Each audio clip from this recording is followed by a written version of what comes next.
속독 대 정독. 어떻게 읽는 게 좋을까? 제 채널의 영상들 중에 속독에 관한 영상이 있는데 그 영상에 달린 댓글들을 보면 전반적으로 속독의 필요성을 인정하면서도 앞의 대화처럼 속독을 좋지 않은 시각으로 보는 분들이 있어요.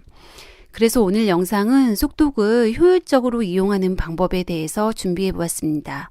지금부터 시작할게요. 글을 빨리 읽게 되면 어떤 점이 좋을까요?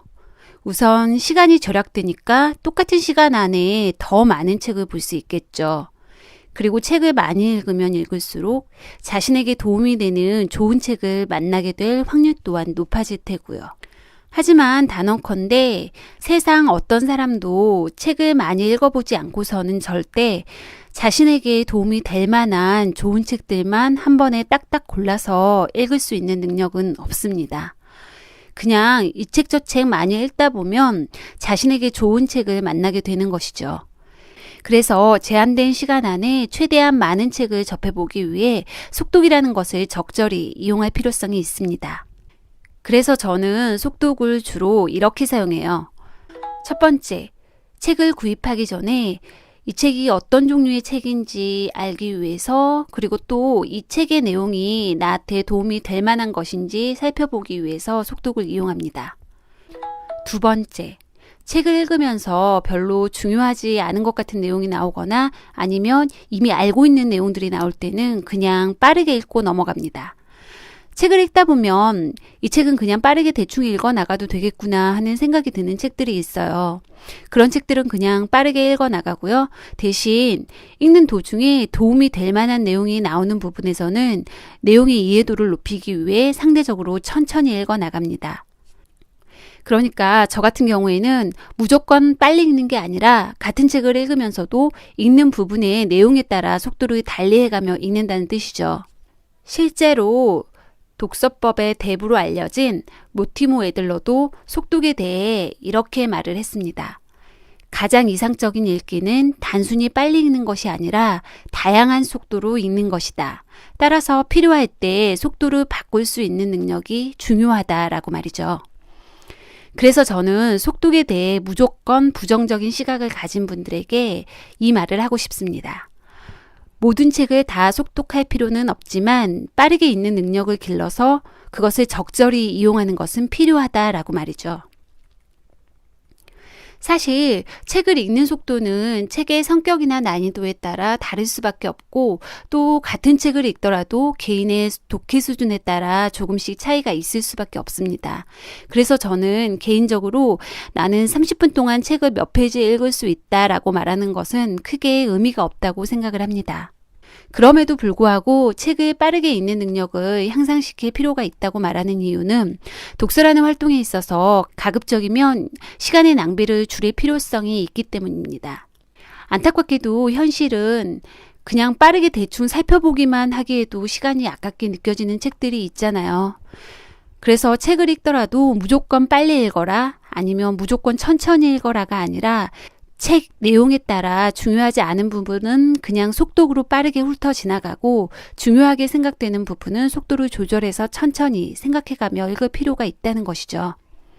그러다가 정말 좋은 책을 만나게 되면 그때는 그 책을 최대한 완전히 이해하기 위해 천천히 읽으면서 분석도 해보고 비판도 해보면서 시간을 투자하면 되는 거고요. 한마디로 쓸데없는 내용을 읽느니라 허비되는 시간을 줄이고 그 대신 자신에게 조금이라도 도움이 될 만한 내용을 읽는 데 시간을 좀 더 투자라는 의미입니다. 그럼 속독의 필요성은 여기까지만 이야기를 하고 지금부터는 속독을 하는데 실질적으로 도움이 될 만한 내용들을 한번 이야기해 볼게요. 책 읽는 속도를 느리게 하는 습관들. 이야기에 들어가기 앞서 먼저 드리고 싶은 말은 책을 빠르게 읽는 능력은 굳이 의식적으로 연습을 하지 않아도 책을 많이 읽다 보면 어느 정도까지는 그냥 자연스럽게 가능해진다는 것입니다. 하지만 방법을 배우고 의식적으로 노력을 한다면 그렇게 되기까지의 시간을 좀 더 단축시킬 수는 있겠죠. 우선 책을 빠르게 읽기 위해서는 읽는 속도를 느리게 만드는 비효율적인 습관들을 먼저 제거해야 하는데 그중 하나는 바로 속발음입니다. 우리는 보통 책을 읽을 때 속으로 발음을 하며 읽어나가죠. 하지만 속발음을 하지 않으면서 읽는 것을 의식적으로 연습을 하다 보면 어느 순간 단어나 문장을 일일이 마음속으로 소리내어 읽지 않아도 글을 읽고 이해할 수 있게 됩니다. 마치 눈으로 글을 사진 찍듯이 빠르게 읽어나갈 수 있게 된다는 말이죠.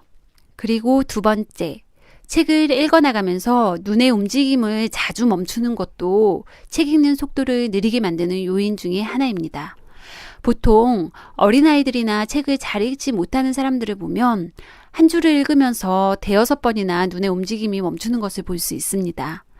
이는 다르게 말하면 한 번에 2단어나 3단어 정도밖에 읽지 못한다는 이야기인데요. 이건 연습을 통해서 한 줄에 한 번 또는 2번만 멈추는 것이 가능해지고요. 이렇게 되면 읽기 속도가 훨씬 더 빨라지게 됩니다. 사실 많은 책에서도 언급되어 있지만 책은 눈으로 읽는 것이 아니라 두뇌로 읽는 것이기 때문에 한 줄뿐만 아니라 한 문단 또는 한 페이지까지도 한 번에 읽는 것이 가능합니다. 그럼 여기서 눈의 움직임을 멈추는 습관을 고치는 방법을 한번 연습해 볼까요? 참고로 눈 움직임을 교정하는 방법은 이전에 업로드한 속독 영상에서도 알려드린 적이 있습니다. 먼저 이렇게 한 줄씩 손가락으로 따라가면서 한번 읽어보세요. 이때 손을 움직이는 속도는 자신이 눈으로 읽을 수 있는 속도보다 약간 더 빠르게 손을 움직이되 눈은 꼭 손을 따라가야 합니다. 이렇게 연습을 하다 보면 금방 손의 움직임만큼 빠르게 읽는 것이 가능하게 돼요. 그리고 이 방법은 속도만 빠르게 하는 게 아니라 집중력을 높이는 데도 효과가 있습니다. 그 이유는 손을 따라가며 읽느라 쉽게 정신이 멍해지거나 딴 생각을 하게 되는 일이 없기 때문입니다. 그리고 마지막 3번째, 책을 읽다가 이해가 안 된다고 해서 앞으로 다시 되돌아가서 읽는 행위도 속독을 방해하는 요인 중에 하나입니다. 어때요? 이 정도는 의식적으로 쉽게 바꿀 수 있겠죠. 마지막으로 속독을 하면 책 내용이 잘 이해가 되지 않는다는 분들에게 한마디 하자면 속독을 위해서는 책을 읽다가 아무리 이해가 안 되는 부분이 있더라도 일단은 그냥 무조건 빠르게 읽어나가는 연습이 필요합니다. 책을 읽을 때 처음부터 한 문장 한 문장 전부 다 이해하면서 읽으려고 하면 절대 책을 빨리 읽을 수 없습니다. 만약 한 문장 한 문장 다 이해하면서 읽고 싶은 책이라면 그 책은 정독이 필요한 거고 정독뿐만 아니라 반복해서 읽기까지 해야 한다는 게 저의 생각입니다. 그럼 오늘 영상은 여기서 마치고 저는 다음 영상으로 다시 돌아올게요.